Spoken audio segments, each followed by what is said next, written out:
My favorite place in the North Cascades is the Napiqua River Valley. It's a wild valley that has everything from glaciers to low elevation rivers. It's really remote, it's hard to get to. It has little trail access. It's absolutely gorgeous.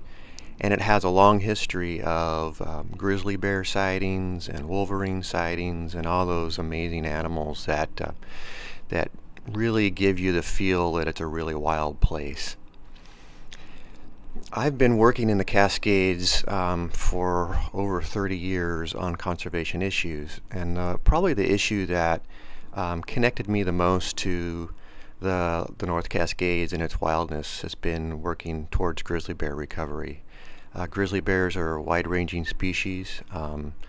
The bulk of the North Cascades has been identified as a recovery zone.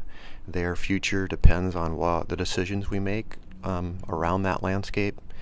And in many ways, they represent the indicator, or they're an indicator for wildness. And so I kind of see grizzly bear as sort of the cornerstone issue as to whether we're going to be committed to making this a truly wild landscape. What's important to the Cascades for me is that they are one of the few places in the country and actually in the world where there's a vast, fairly connected network of wild places. That is a really rare thing to find on this planet. And I've been in a lot of places around the world looking at issues relative to carnivores and wild areas, and we have this tremendous opportunity here in the Cascades to recover and conserve a full complement of our carnivores. The wolf is making a comeback. The wolverine seems to be making a comeback. The Canada lynx is holding its own, although it's very susceptible to climate change.